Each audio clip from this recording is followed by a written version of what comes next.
I'm Shanna, a third-year medical student at UBC, and I do a bunch of different interviews with other medical students and answer a lot of questions on the pre-med journey. Today, I'm really excited to be with Kay Young, is starting her first year of medical school at UBC. So timeline, undergrad was at 4 years, and then you did a gap year. So when did all the things like the MCAT, starting to apply for medical school, how did that fit in the timeline for you? So I actually wrote the MCAT after I finished my undergrad. I graduated in May of 2018. We wrote the MCAT in January of 2019. And I know a lot of people write their MCAT in the summer after their second or third year. But for me, I was super involved with my research in the summer after my third year. And after my second year, I was having too much fun in that summer, so I didn't want to write the MCAT. So yeah, in third year, I was pretty set on taking a gap year. I started studying for the MCAT in November of 2018. So I studied for 3 months and I wrote the MCAT. And then I traveled and did other things. And I applied to medical schools in the fall of 2019. For example, I wrote it after second year, but I think there's a lot of pros and cons. I was like, I should make another video of all of the MCAT. There's a lot of pros and cons. If you don't have a really good research position like you did at the time, then that is a good time, because some people, they don't manage to find it until later in their undergrad because they had more experience. But I think if you're lucky enough, that it's not something you have to do for sure. I was curious, like, how do you end up deciding, like, you wanted to do a gap year, and like, whether or not there was anything that you were like hesitation? Kind of like a one-time epiphany. I was actually considering doing a master's too, because I was getting really interested in the field of neuroscience and neurobiology. So I was like applying or looking at different master's programs. But then one night I was like, you know what? I'm not going to do master's, but I'm going to take a gap year, and I'm going to make that year the best, the funnest, and the most exciting as possible. And that's like how I made my decision. And I emailed the PIs who I was in contact with, like, for the master's program. I'm so sorry, but I've decided not to pursue master's, but to take a gap year instead. And my reasoning behind it was always been eager for different experiences, traveling and doing like a world tour, running my business. And I wanted to invest more time into my art and YouTube. If I start medical school right away or even go into master's, I'm not going to have any time, and I won't find any time until I'm retired. I want to be just a physician, but I want to be a good physician. And to be a good physician, you have to be a good person first. And being a good person is a very broad concept, but it involves being empathetic and compassionate and having different experiences so that you can empathize with different people. There were so many things I wanted to learn. Like, I wanted to go deeper into philosophy and read more books, like do pleasure reading. Like I hadn't done that in a while. So excited when I made that decision, and I knew that it was the right decision. I have gone through some low points. I'm so glad that I took a gap year or 2 years. I think that definitely helped me be a better candidate for medical school as well, just from the experiences I have gained through that time. Can you elaborate on that last part, how you felt like it actually made you a better candidate for med school? It's one thing that I did during my gap year, and that was getting involved with an environmental organization called Ocean Bridge. And we would organize community service projects. And that's where I organized my ocean art exhibit and other things like shoreline cleanups and hosting workshops. And we were in Ottawa this January hosting events and organizing community engagement events at the Canadian Museum of Nature. Got to talk to the community members as well as political figures too. So yeah, that was really eye-opening, and that's one of the reasons why I'm so glad that I took the gap year. So for Ocean Bridge, which is the activity I mentioned earlier, I did do environmental work, but another big part was working with the First Nations communities, and I hadn't really had personal interactions with First Nations people prior to joining that organization. And, being in the community, talking with the elders and taking part in their rituals and their ceremonies, I just learned so much that the lessons I have gained from Ocean Bridge wasn't just about about the environment, but it was about like how to work with others despite the differences in their backgrounds, and how to coexist, not between humans, but with the ecosystem as well. And with medicine, I think it was really cool for me to realize that it wasn't like health isn't just like a separate island on its own, but there are so many issues and things connected to it, like, even inequality, education, poverty, environment. Mm-hmm. Yeah, exactly. So, yeah, I have learned so much from that experience, and it gave me a clear sense of what kind of person I want to be and what kind of contributions I want to make in this world. So I'm always curious about gap years because number one, that's just like I feel so common nowadays, and as you said, it's actually such a good growth opportunity because for me, I went straight from undergrad to med school because I'm doing some of my growing as I'm in med school. So it makes me think as I see some of my classmates that did take gap years or they did a master's or they worked, they've done a lot more growth. Number one, from the activities that they did that were not just school, because I think being in school and lecture, it teaches you one thing, but it doesn't teach you some of the worldly learning that you explained to us. And then also, I think just that being that age and the passage of time matures you a little bit. So I feel like in comparison to some of my older classmates, I feel like, oh, like some of the maturing they've done before they came in that I'm just catching up on now. And like someone's like, oh, I wonder if it would be better to kind of do that maturing beforehand. I think all paths are going to be great, but there's like definitely some benefits. Like for example, we interact with such a diverse population of patients, both in med school and then beyond. I feel like I didn't have as much experience interacting with that diversity of people.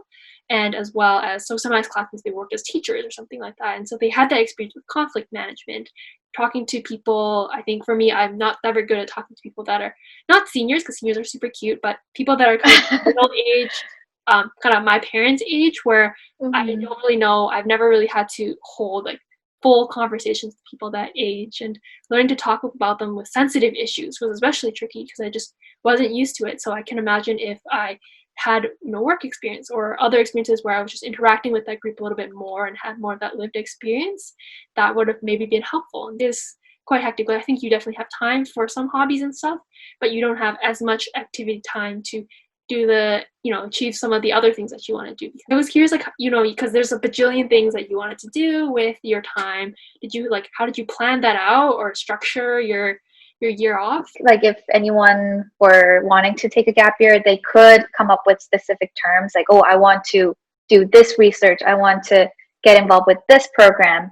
But you can also have these more flexible goals of like what qualities you want to gain or what kind of person you want to become at the end of the gap year. That way I was like, oh, I want to learn more, or I want to work on my creativity. So that can be like multiple different ways, right? It can be like actually doing art or doing YouTube. Learning about the world was another one. So that could be done through traveling, reading books, watching documentaries. Because I actually do the same with goals. I do like, what do I want to be? So what would make me an ideal physician? Because to be that thing where I focus on the results, I'll be like, I'm going to work out. I have to see abs by the end of 2 months. Like I want to be more active.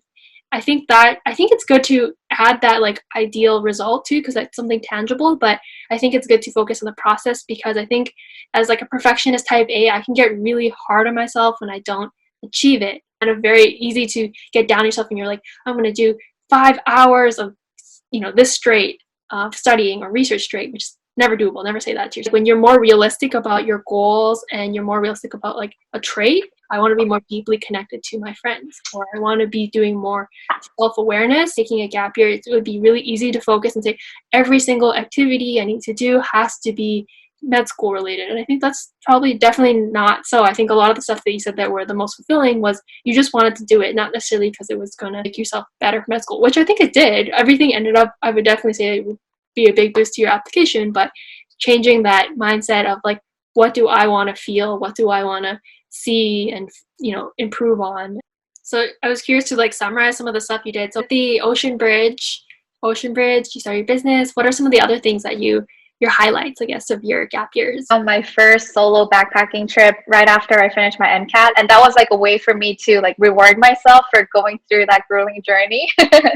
So I went to Europe by myself for 40 days, and I learned so much about myself. Korea and Japan, I traveled, and I went to a conference in Korea. I worked as a camp coordinator. It was like a arts and crafts camp that was through this organization called Kind Crafts, which I'm still involved with. So I love working with kids and I love teaching. So it was like a cool combination. I also learned to be a barista, learning how to make lattes, cappuccinos, and I like read lots of books. You're gonna teach me how to make coffee. I'm a loser and I just drink mixed coffee right now.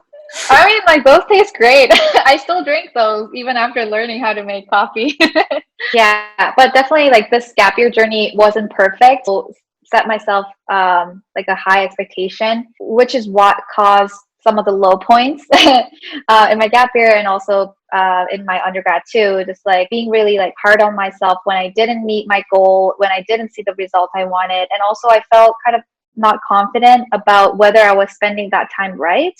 And I think that's what causes a lot of people anxiety when they're taking a gap year, because there's no one telling you, oh, you're doing a great job. Like this is going to be so helpful. There's no one giving you an A+ for whatever you're doing, but it's mostly the structure that you make for yourself and fulfillment, like sense of fulfillment that you feel for yourself, that's internal and it's not gained from other people. So that was a little hard to adjust to because going through education system for 16 years, is it 16? I don't know. But like after I graduated undergrad, it was like being released from my bird cage and being like free. But freedom isn't always good because it's so uncertain. I definitely went through points, especially when I was applying to medical schools last year, like in the fall.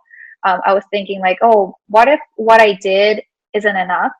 What if I totally wasted my time doing gap year? Yeah, I couldn't help but, read about other people's experiences and their CVs, comparing myself to their experiences. I'm like, I don't have that experience. Like, I haven't volunteered overseas. There's no like objective guideline of like what is good and what's bad, but it's more of like what you make out of the opportunities that you're given in order to get out of that slump. I had to really focus on what I am doing and what I do have. Summarize what you thought was the lowest points of doing gap years is that number one, you are, because it's self-directed, you're never sure if you're doing the right thing because it's unstructured. Mm-hmm. And then it's to get into the comparison trap, which I agree is all of undergrad and any time off is you're like, am I doing because everyone else is doing seems better, or you feel like oh, I'm falling behind because I'm not doing that thing that everyone else is doing. That I know that what I have been saying, like my experiences, they all seem to have worked out in the perfect way, and I am thankful for what I experienced and how things all like merged together. But I hope that people who are watching this don't think that I was just like incredibly lucky and like unrealistically lucky. I have gone through like low points and hardship. I hope that people keep dreaming really, because there are so many things that they could learn and experience. You could even learn from your hardships too. And even like comparing myself to others, I know it wasn't fun going through it at the time, but since it's something that so many people go through, I can, empathize with other people, like we have had similar experiences, and I'm sure that we're not the only ones. Both of you and I were generally very positive on our channels, and I think that's because we want to spread positive vibes, not like vibes, but definitely we spread positivity, but I try to tell people how we're productive, but there's so many days where I'm so unproductive. This probably is a common thing for everyone. It's like second year of undergrad is a death trap for whatever reason. It's because the first year is worn off,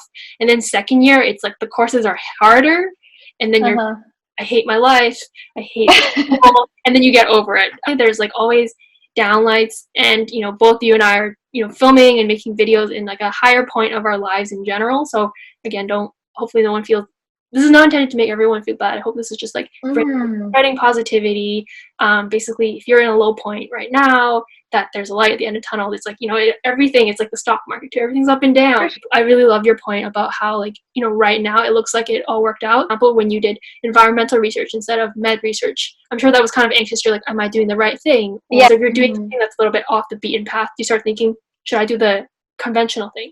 And then when you're doing the conventional thing, you start looking at other people and you're like, they're so unique. And so you said, I should be doing so boring activities. I should be more unconventional. So I feel like we always think the other side is doing it right.